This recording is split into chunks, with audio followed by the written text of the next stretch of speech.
Okay, yo, what's up, guys? My name is Dylan Lieberman. I'm a high-ticket closer. I've been traveling the world for the last 3 months now after dropping out of private school, and I make, on average, about $14,000 a week. I'm going to be showing you 3 analogies which I personally use on my sales calls to push my prospects towards a decision and stop them from procrastinating and honestly just jumping off the call without making the change that they need to get to where they want to go. So let's get right into it. So number 1, people buy on emotion.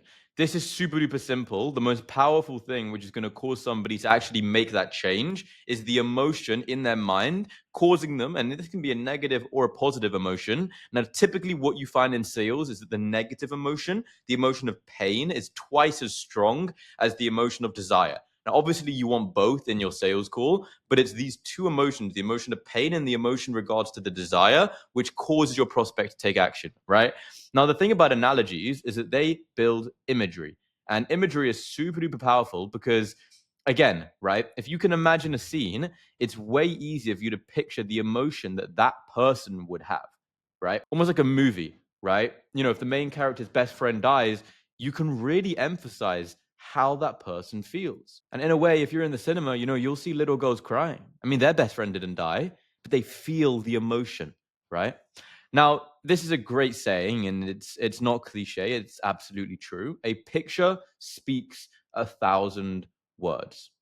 If somebody were to tell you a story about how their best friend died, you probably wouldn't feel as much emotion as if you saw a video of it happening, or you saw a picture of them at the funeral, standing over the coffin.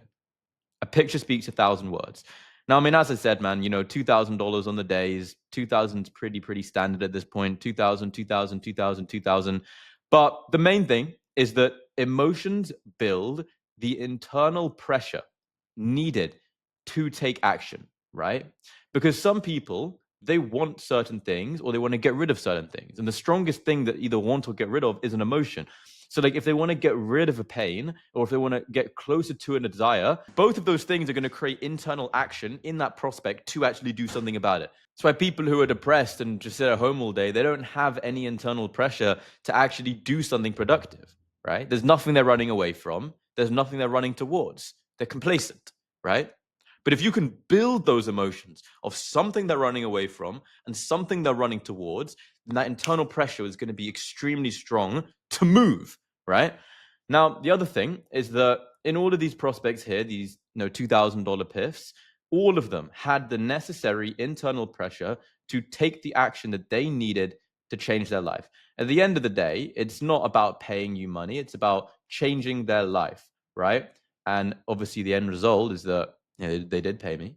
But analogies are absolutely fantastic for painting pictures, which, as I said, a picture is an extremely powerful way, an extremely easy way as well, to actually build emotion. Now, in this video, I'm going to be showing you 3 emotions and 3 analogies. So the first 3, and this is really like what the analogy is actually going to do for your prospect.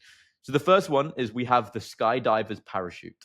And this is basically going to build urgency and help them to show them the cost of inaction and what happens if they don't do anything about it and if they keep pushing the decision down the line.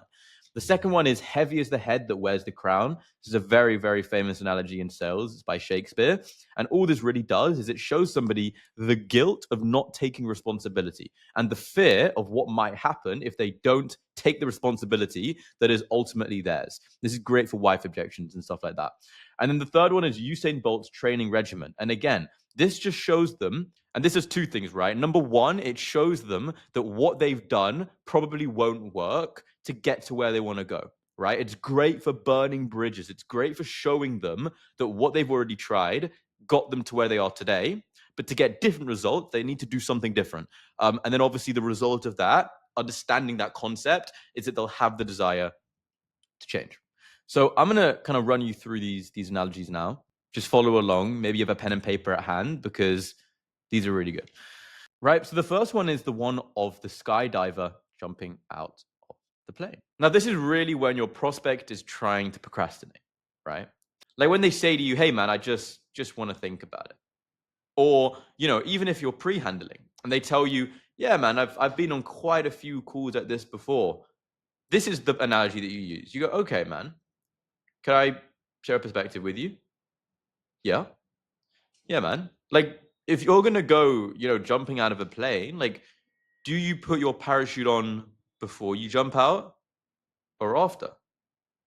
And they'll say before, obviously. Be like, yeah, exactly, man. So my question is like, what if you allow this problem to continue to affect you and you wait another 6 months without doing anything about it? Like, is it better to actually address the problem now, before you jump out of the plane, whilst you're aware of it, and whilst you still have the parachute right here beside you?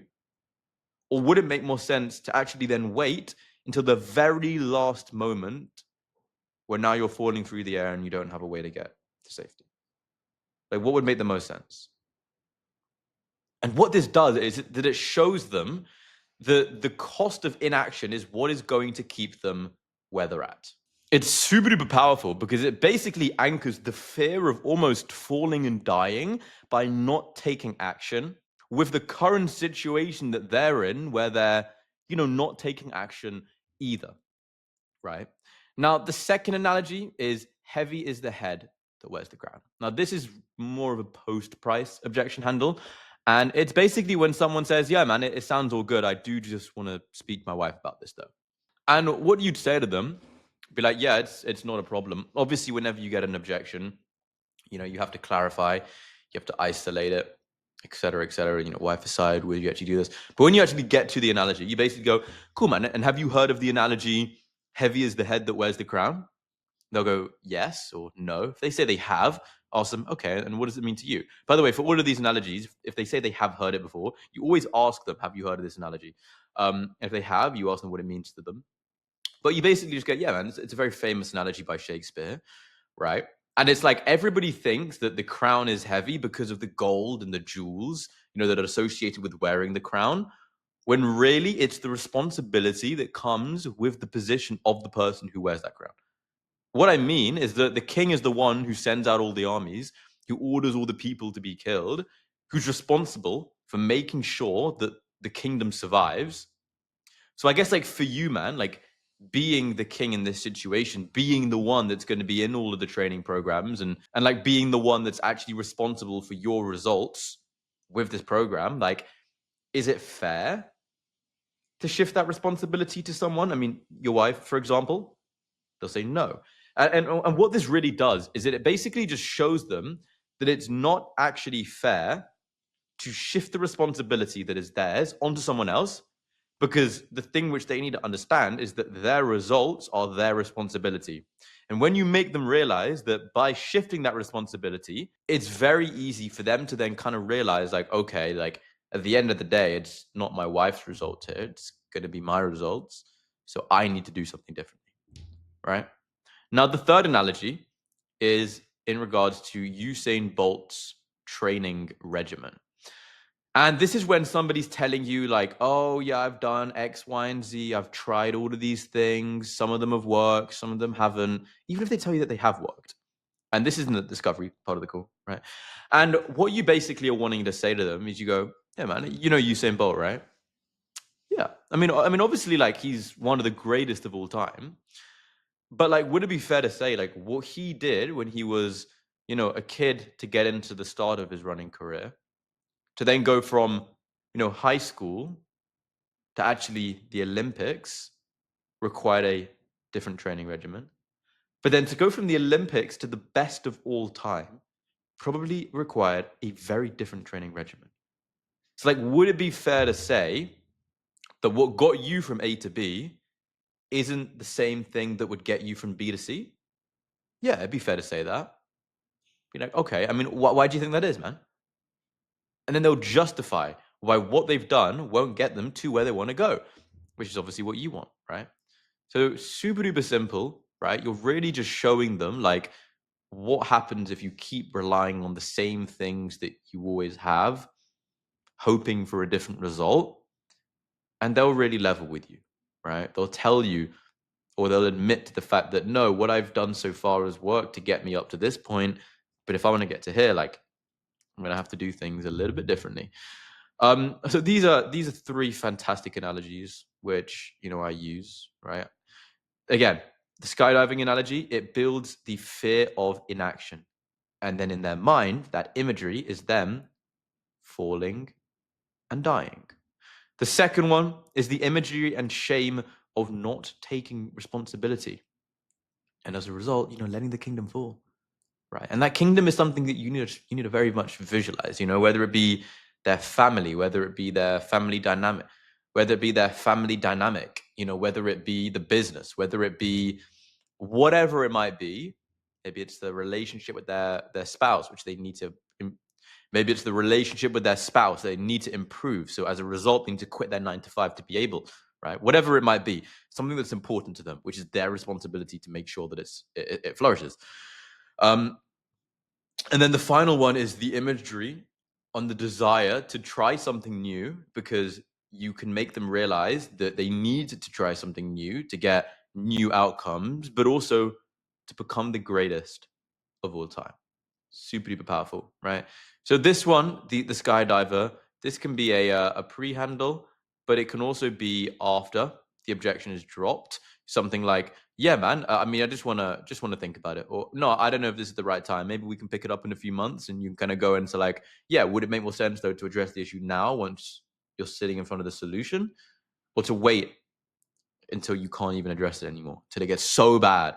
The second one is purely just an objection handle, right? It's literally just saying, hey, would it actually make sense to go and talk to your business, to your wife, your, mentor, would it actually make sense, or would it be the most educated decision to actually take the responsibility that's yours for your results and then run with it that way? I go, no, it's my responsibility. And the third one is just during the discovery part of the call, and it's burning the bridges, right? It's showing them, and this is super important in sales. It's like, they can't believe that they can get to where they want to go without your help. They need to genuinely believe that you are the only person that's going to get them to where they want to go. And it's like, if they don't go with you, they won't get to where they want to go. Simple as that, right? So this is pretty much my sort of three analogies that I use. Genuinely check out my bio. There's a free WOP. It's my gift to the world. I also have a Calendly link if you want to work with me one-on-one, but you can join the WOP as well. It's completely for free. And then at the same time, if you have any sort of questions on sales, shoot me a text on Instagram. I'd love to help you boys out. Peace.